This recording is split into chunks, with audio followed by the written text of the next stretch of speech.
Los, and we're live with Shiva Kailash Shambo, spiritual meditation master. On today's episode, we're going to talk about who's more enlightened, and yeah, we're just going to figure that out today. So, who do you guys think is more enlightened today? You're going to be watching. Wow. Shiva Kailash Shambo is in some kind of a monastery, apparently. Apparently, he's doing his thing out there, and I'm over here at my house. And we're going to talk about enlightenment. What does it mean? What does it not mean? And we're going to figure this thing out. So I just want to say that my good friend here, Carlos, reached out to me yesterday, called me, and he said, "Hey, I'm enlightened." And instantly, like 1 second, I looked at him and I saw he made a breakthrough. He broke through his mind. That's it. There's no more mind left. Of course, still he's going to have to go through the human life and eat animals and suffer the consequences of painful actions. Yet, in the inside of him, he's finished, gone, poof, nothing existence, not done, he's done. So no more suffering can exist in him internally, at least self-made suffering, mental, conscious suffering. So he's kind of done in that way, and now the cycles of time have to pass and for him to change his lifestyle and become a yogi, which ultimately he will have to do. But yes, my friend here is enlightened. And I don't want to say the word enlightened because it's not a particularly accurate word. It's more, my friend Carlos here has had a realization, which I'm so proud to say and so fortunate because now I get to blissfully talk to him and not try to explain myself or anything. He has the wisdom and insight to understand what I'm saying. And also I get to talk to another enlightened being, which is phenomenal and fantastic. And if you're thinking, oh, what? This is like, it sounds too good to be true. Well, it's not, okay? So we're gonna explore this. We're gonna explore this. Right. So shout out to me on reaching enlightenment. First of all, I'd like to thank my mom and my dad. I'm kidding. Yeah. Thank the Academy, thank the Buddha. Thankfully, thank me first and foremost, because I was his friend for the last 3, 4, 5, 6 years, however long we were friends together, and I put up with his nonsense. I had to grind it out, basically throw a rope around him and drag him out of the mud. And every single time I'm talking to him like, oh, this is miserable and suffering, and sometimes it's very fun and pleasant. A lot of times like, oh, he's suffering and he's miserable and relationships are going bad. I'm like, oh God, when is he gonna get it? And finally yesterday he got it. He got it. So now that's it. We can talk peacefully and joyfully as friends. Why? Because we're both liberated beings. Yeah. And so now we're going to talk about, I guess we first have to explain to people what enlightenment is, basically. You want to start it off? Well, actually, I'm curious to know what happened to you yesterday, because this is not some little imaginary thing. It's not some mental thing. It actually happened. This is actual true, and my perception is clean and clear, and I can perceive virtually anyone very accurately. So tell me about the breakthrough that you had. Tell me what happened yesterday. Tell me what you feel inside. Talk to me about your story. Okay, so but you admitted that I'm enlightened basically right now. Yes, you are. I like that.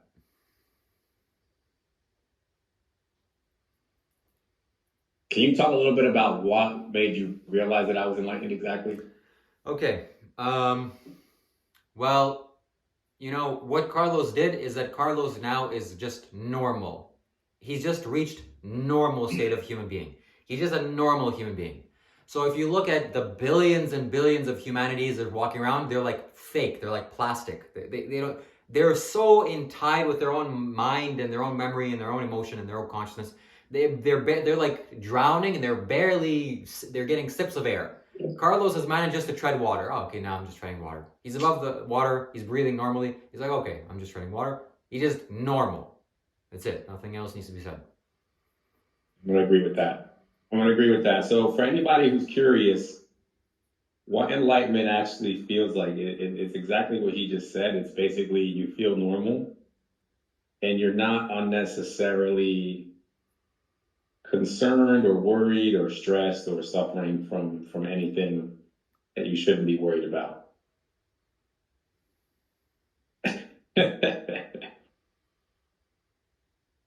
That's the best like to put it. So your question to me was, what happened to me yesterday? How did I get here? I guess I can go into that now. But as I'm lighting this real quick because I'm enlightened, so I have to do enlightened things now. Like I have to light these things, and then have my little thing here, and I don't know what any of this is called, but I'm enlightened itself. All right, so how can I explain? So yesterday, what happened? Basically, my suffering reached a peak. It got to the point. It got to the point where I couldn't take it anymore. I was sick and tired of it, and I told myself that I was done being that person, essentially. And then magically, it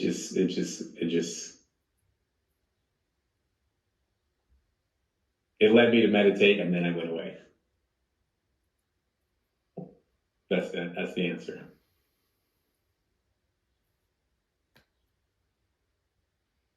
Well, I have to bow down to you, Carlos. Now, for the first time, I'm bowing down to you.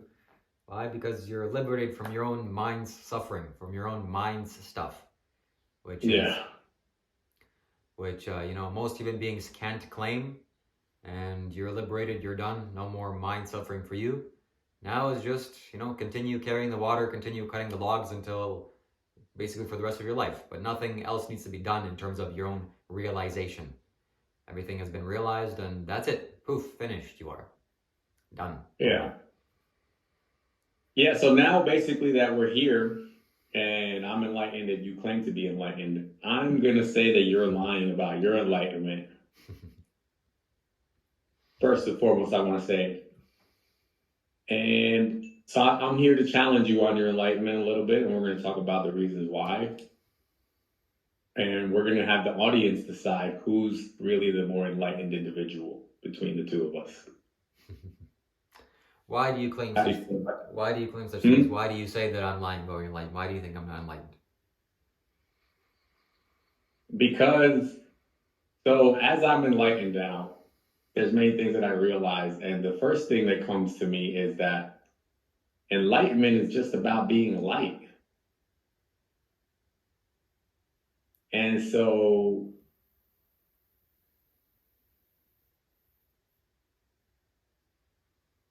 the more mental models that you created for yourself and the more standards that you created for yourself, it doesn't really give me that enlightenment feeling. And I feel like you have a lot of those.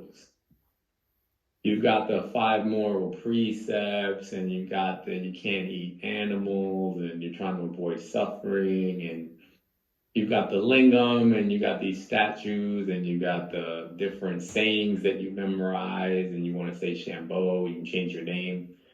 That to me seems more like you're playing a character, and it doesn't really give me the feeling of enlightenment that I have. Okay, I hear you. This is about me being successful in life. So this word enlightenment, again, as I said, it's not the right, accurate word.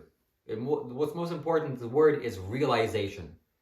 You have realization and I have realization. Our realization is exactly the same as a Buddha's realization or Jesus' realization or Sadhguru's realization or any other enlightened meditation master that has walked this planet Earth. Realization is not some big thing. It's like you get knocked on the head, but poof, you realize the ultimate nature of the universe, that's it, you're done. Enlightenment is just in the word how it is explained. It is becoming more in light. So the more light you are able to emit, the more light you are able to consume, is how enlightened you are. So the Buddha is far more enlightened than me. Sadhguru is far more enlightened than me. Jesus is far more enlightened than you and me both combined. So my enlightenment is like, I'm learning to become more enlightened. So the way that I'm living consciously, I'm choosing to take on actions which absorb light and emit light. So I don't want to participate in the animal suffering because that diminishes my light. That makes me less enlightened. I want to live in a nice consecrated space because, again, that nurtures my light. I want to have the spiritual technology necessary, again, to blast my light forward and let it shine. So these things, I'm not trapped in these things. I'm consciously using these things. I'm like a businessman doing these things. I'm playing this game of life. I'm not entangled with them, is what I'm trying to say. Right, right. So what I'm basically hearing from you is that you're avoiding a lot of things, and that doesn't sound very enlightenment to me. That doesn't sound like enlightenment to me. Okay, I understand where you're getting from. You know, I'm avoiding going to war also. I would not go to war. In fact, I would run away from war. Why? Well, I mean, if the right circumstances present themselves and I had to fight, I would fight. But me going to Ukraine, with the place where I was born, and picking up a rifle and shooting some guys in the head, what's that gonna lead me? I'm avoiding that actively. I don't want to do that. I don't want to participate in that. And I'm avoiding the entire social situation. I'm ran away here to the middle of the forest, which I'll be here for the next 11 years, hopefully if everything goes to plan.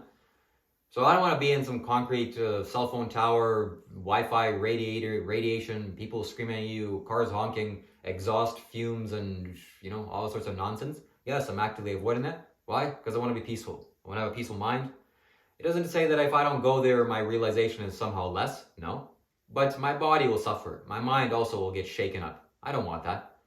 Just it's like would I consciously choose to go into a nice clean pool of water or some raging river, dirty, polluted?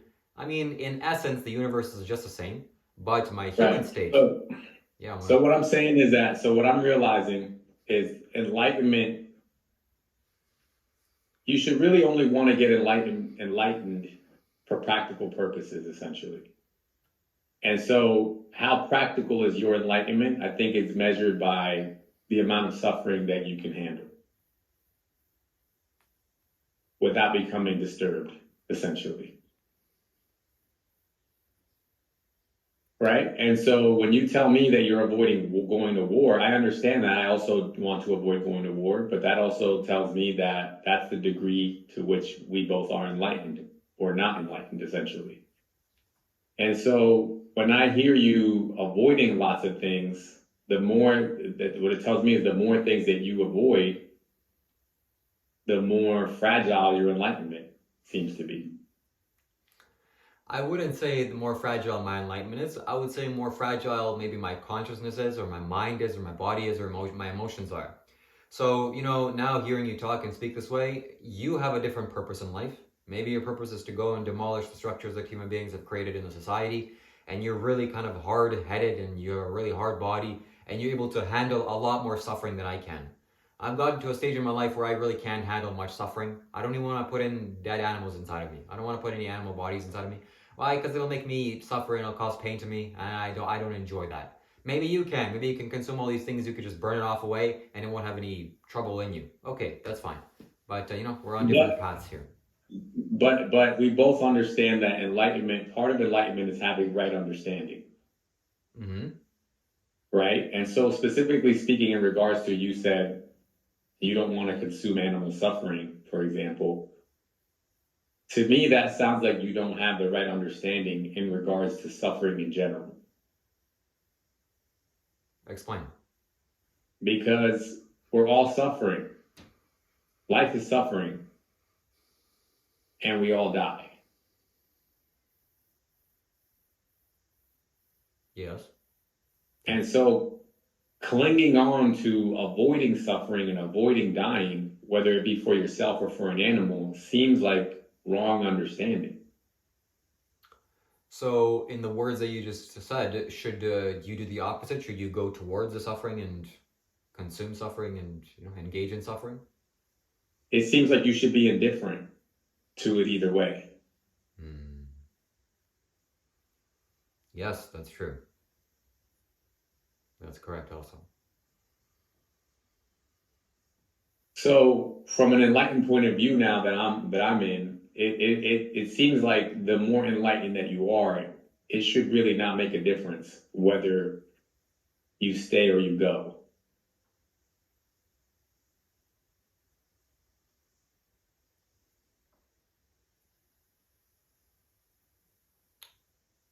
Yes, that's also true fundamentally. You're right about that. So in regards to your veganism, for example, just to start there,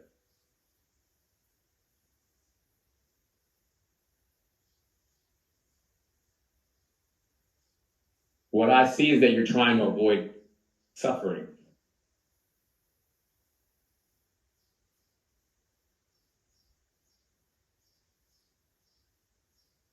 Yes, I am. Right. And so you're trying to avoid suffering for yourself and for animals. Yes. So what that tells me is that you haven't grasped the bigger picture here, essentially. No, it's not suffering that I'm trying to avoid. Suffering has been cleaned in me. What I'm trying to avoid actively is suffering towards other animals, like living animals can suffer. Animals do suffer greatly. So does that mean that those animals are not going to suffer then? Well, if we take a caged animal that's somewhere in the California slaughterhouse and they're in absolutely wretched conditions, and you take him outside and you let him roam around the forest, the conditions of his life are going to massively and dramatically improve. Much less suffering involved, much less. At least 10 times less suffering. So yes, that would be a For very how healthy thing long? to do. For how? Until when? Well, for the rest of its life, however long it lives. 20 years, 25 years, however long a cow lives. No, but what I'm saying is that at some point there's going to be some suffering for that animal. Well, yes, but not human conflict, not human engaged. Maybe he'll stub his toe, okay, there's some pain involved, but he's living in What a difference does holocaust. it make? What difference does it make? I'm not talking about stubbing his toe. I'm talking about if he's living out in the wild, he can get caught by another animal and killed and slaughtered way worse than he would get killed by another human being. He can break a leg and then just lay there for a month and die, suffering for way longer than he would if he was slaughtered by a human being. He could get sick and be sick for months and die and suffer way longer than he would if he was caught and killed by a human being. And if none of those happen, he will eventually get old and suffer for months, if not years, before he dies and suffers longer than he would at the hands of a human being. Human beings, Any one of those, all those scenarios are inevitable for those animals and for us.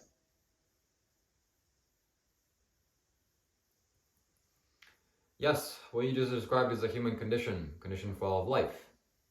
Right. So, but you can't justify that. You can't justify the Holocaust because, oh, human beings are naturally going to die, so let's just torture them for the rest of their lives. But why? But don't use trigger words because you know people are sensitive to those, and people are going to hear those and they're going to be, oh yeah, no. When this is just you look at this from a spiritual point of view. The first thing that spirituality teaches is impermanence, right? That's one of the major concepts, impermanence, meaning that we should not be clinging on to life. We should not cling on to people. We should not cling on to our desires because all those things are going to pass. So the idea of spirituality in general is about letting go of life, basically. Accepting the reality of death, accepting your death, accepting the death of others, accepting the death of your loved ones, accepting the death of animals, accepting the death of everything.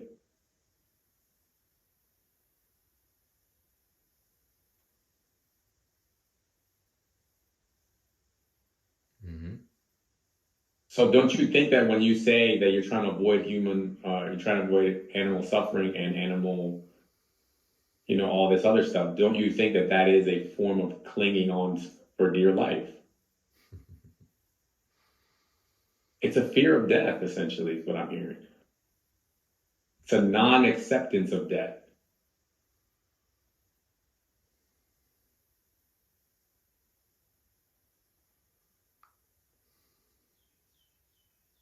You're not getting it.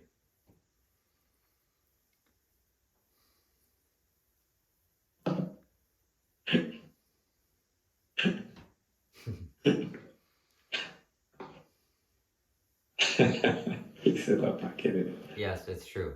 You should not cling to life. All right, I hate to take a cheap shot at you, but at this point, the last time we've had several conversations about people doing this. I think I don't know if it was Sadhguru or somebody said that you told me that one of your spiritual masters or spiritual guides has the ability to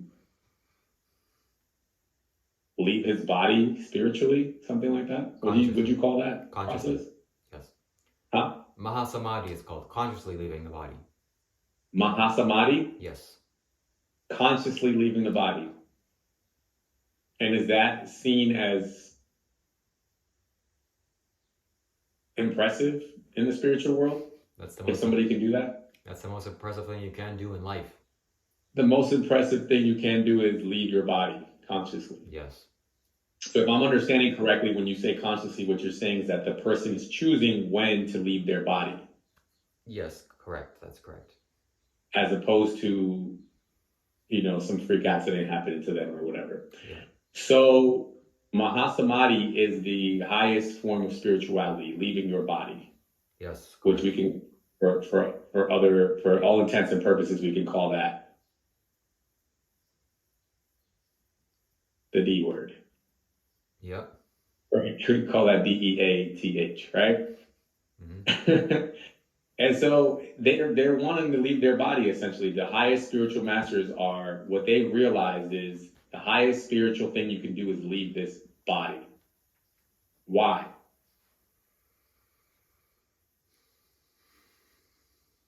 Tell me. No, I'm asking you. Well, I know where you're trying to get at. Why? Because the suffering, blah blah blah. No, not like that. It's because you can live your life consciously. Like I can eat consciously, which I did today.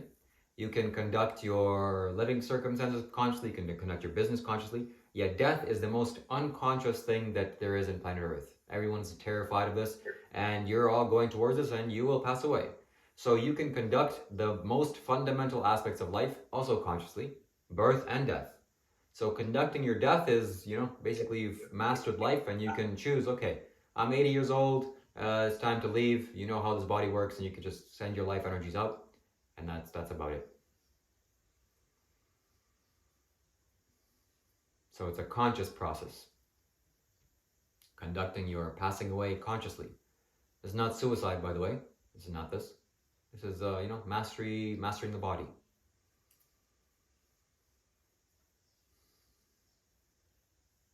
Carlos, you and I should improve the conditions of life. This is what I'm working towards, striving towards.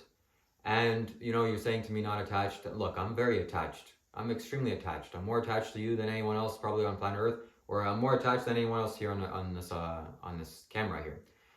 What am I attached to? I'm attached to life. Yes, I'm clinging on to life desperately and dearly. Why? Because I want to live. Not, this word attached is not the right word, but I'm engaged with life. And simply because I'm engaged with life, I won't allow any farmer here to come and take a rifle and take another being's life, whether it be a cow, a chicken, or anything that's living on this land. Why? Because I care about life. I cherish life. Or you may That say, doesn't sound enlightened though, Steve, but that sounds like fear. no, this is the most enlightened thing. This is not fear. This is me protecting life. This is me doing my duty as a kind and compassionate human being to avoid the suffering of animals and avoid the ignorance of this farmer. Because, How's that not fear? It sounds like you're afraid of death. And because of your fear of death, you sympathize with anything else that can be afraid of death, and you're projecting your fear onto these animals. This is not fear. This is, I want to live, you see, and I want other beings to live also. So I'm not here indifferent. I'm not indifferent. I'm equanimous. Yes, okay, if some bad things happen, okay, I have to treat my mind with stability. But this is not me resisting. This is not... In a spiritual sense, would you say that dying today or dying tomorrow or dying 10 years from now, is there any difference? In the grand scheme of things, no, there's no difference. Yet in the human world, because... No, why? Forget the human world. How about spiritually?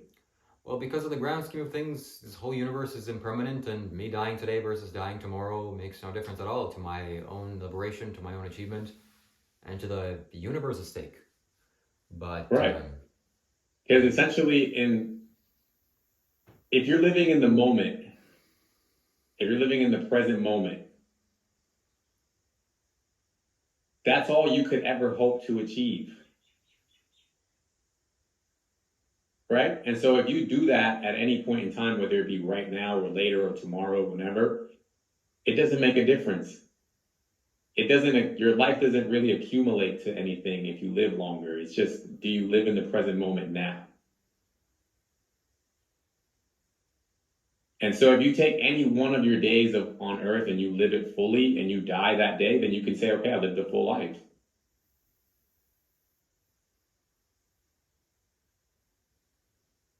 Yeah,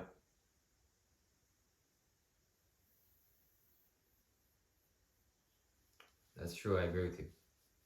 I'm afraid that all this stuff that you're talking about is you brushing it all under the rug, your fear of death, and that one day it's going to come and you're going to be terrified out of your mind.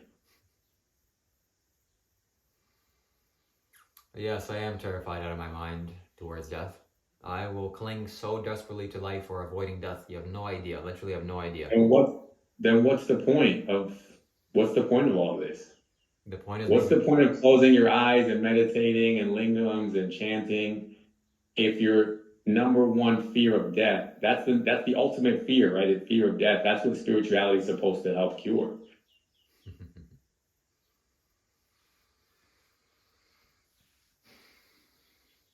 Yes. I don't have fear of death, by the way. I know what death is. I've seen death just as you have. Then why is it so important for you to live, to stay alive? It's not very important. It's extremely important for me to live. It's the most important thing to me in the world. Why? Because I have conditions here that I need to be met. I need to do certain things. I need to raise my own energy. This word, the sense of the word Mahasamadhi, leaving consciously, I can't do that yet. I don't have nearly enough energy for me to do this. And thankfully, I saw this man. You'll get to see him. I'll do an interview with him on my YouTube channel when he comes back here to this monastery yoga center. And so he has massive amounts of energy, much more than me. And he's very close to this possibility. And he will attain it and achieve it very soon. Maybe, I don't really know how, when he's choosing it for himself, but he will. And I can't do that. So, I'm desperately clinging to life because I need to still master myself. I need to master my body. I want to fulfill the guru's wish of, creating consecrated. Okay, I'm not going to get as far. Look, yeah. Look, as far as I can tell, basically, we're all going to have to face that reality one day. Yes. And it's not going to make a difference on that day whether I live to be 20 or 30 years old or 50 or 70 or 80 or 100. That day is going to come, and it's going to be the most difficult thing that I'll have to face, and that's the challenge. Yes. We're not talking about death here. We're talking about life. So, yes, you're talking about death, and ultimately, you dying today, you dying tomorrow, you dying 80 years from now, exactly the same, no difference. You're gonna die, and hopefully you have. What's life? Describe life to me. Well, like right now, I'm in more favorable conditions than you are. I wish to say. I eat cleaner foods than you. I have a healthier body than you. I'm more stable than you. I'm living in a more appropriate living circumstance and situation than you. I'm in the middle of the forest. I'm breathing fresher air than you. I'm drinking cleaner water than you. I have better electronics than you. Well, maybe not. You see, the conditions we're living in, the physical manifestation of reality. So I want to make this optimal. Why? What else is there? When am I going to die today, tomorrow? Do you see how unenlightened all that sounds? What you just said. It's not unenlightened. It's the most enlightened thing. I want to live a good, healthy life. I don't want to die today. Like, do you have a death wish? Shiva, are you enlightened right now? Yes, I'm enlightened right now. You're not. Okay, tell me how. Tell me why. If you were enlightened right now, everything that you just mentioned would not make a difference to you. Everything, I live a better life than you, a better life than you, better conditions. What the heck are you talking about? I'm talking about life, physicality, this world that we live in. That's not. You're talking about the accumulation of time. You're not talking about life. You're talking about the accumulation of time and wealth and resources. That's not life. Yes. Because let's say you attain all those things, you attain everything that you want, and then 5 years down the road, you get some disease, and then you become disabled, and you can't enjoy any of it. That's perfectly fine with me. Look, I have to tell you this for you to understand. Okay, sorry, I didn't mean to cut you off. Continue. No, go ahead. So what is my purpose? It'd be very worthwhile and valuable for you to understand what my purpose is.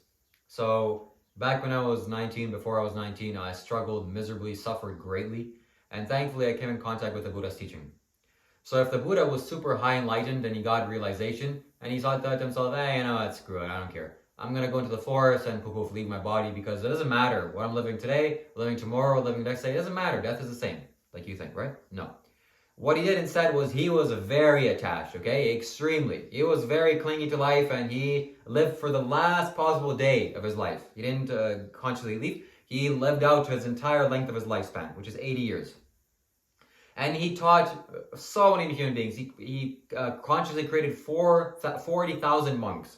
And the Buddha's teaching is still alive today, 2,600 years later. So it's the grace of God, the grace of the Buddha and grace of Sadhguru that I have been able to massively benefit my life and remove so much pain and suffering from my life. And I'm here to do exactly the same thing. Okay? So I've acquired this land. Hopefully everything pans out and it's going to work very soon. And I'm here to benefit millions of people, maybe even billions of people after I pass away for many, many countless of years to come.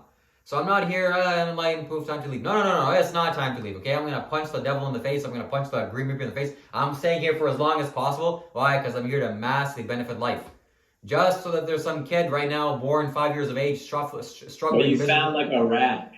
A what? You sound like a rat. A rat. A rat? Yes. Okay, what's wrong with a rat? You sound like somebody who's like, I want to stay alive at all costs. That's I don't it. care if I have to sell my soul. Absolutely. I don't care if some guy comes and tells me to sell my own mother. I'll sell her just to stay alive. Like, I'll do anything. Correct. No, I would not do anything. I would do nothing and everything. You're absolutely right. I would throw literally everything and anything under the bus for me to stay alive. Because I'm worthwhile. How the hell is that spiritual? Buddy, there's no more spiritual, okay? You and I can just talk. This is just about being alive, being life. You're done spiritually, I'm done spiritually. There's no spirituality here anymore, okay? You hear this guy. I'm glad he's finally admitting it. 3 days ago, 3 days ago for you, there was spirituality. For now, there's no more spirituality. For you, for the rest of your life, you're not spiritual anymore. That's it, done. That guy. Say it again. There's no more spiritual. He's not spiritual. This is why I said from the beginning, you're not enlightened, dude. All right, I'm not enlightened. You're not enlightened. The number one thing that consumes you and that drives you is your fear of death and your avoidance of suffering. That's what you are fueled by. That's not enlightenment. Buddy. That's not enlightenment. An enlightened person, if you think about it, like if you really imagine an enlightened person, for example, at gunpoint, right? And somebody comes at gunpoint and is like, all right, give me your mom's address and so I can go, harm her. An enlightened person would say, just take me. No problem.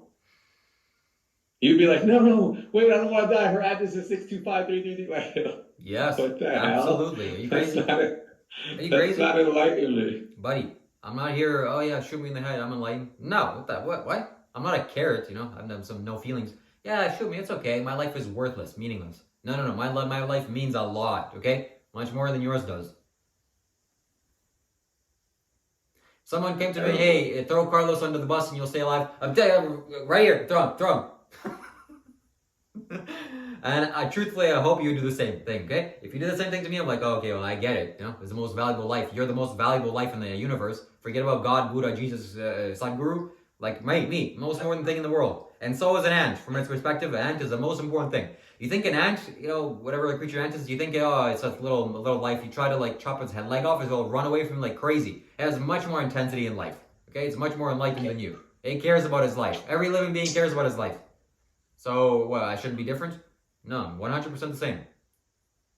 The Buddha everybody who's listening to this right now, the Buddha also, type into the comment section. Everybody who's listening to this right now, type into the comment section of what he just said. Is considered enlightenment, or is that just being a coward?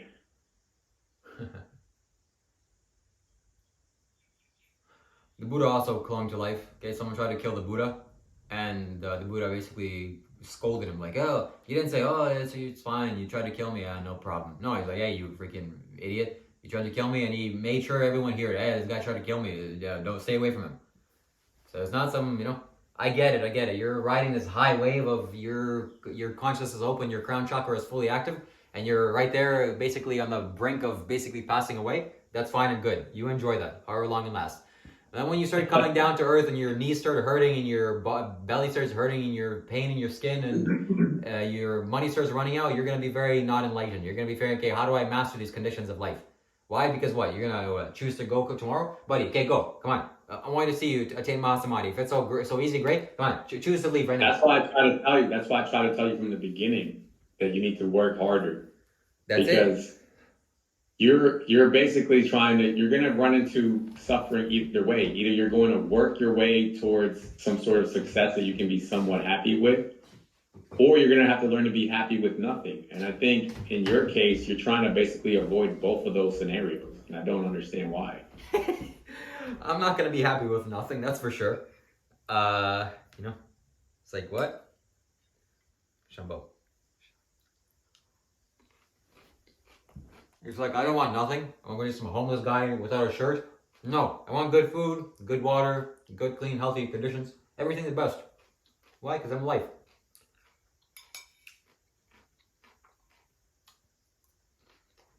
Vegan. No animals suffered here. No animal bodies here.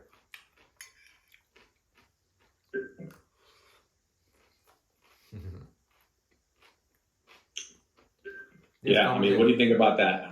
Anything else you want to add to this particular topic? This conversation is done. Ended. Are you going to do another one? Mm-hmm. All right, let me cut this one. We're going to start another one. Guys, thank you guys for watching Scary Hours Podcast.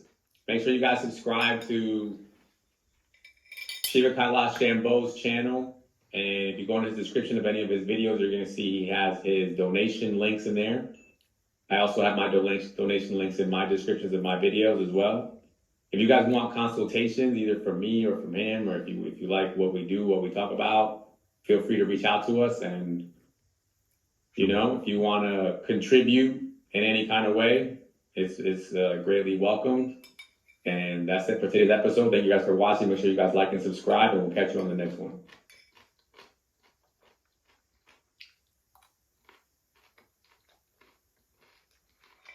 Yeah, boy. Ooh.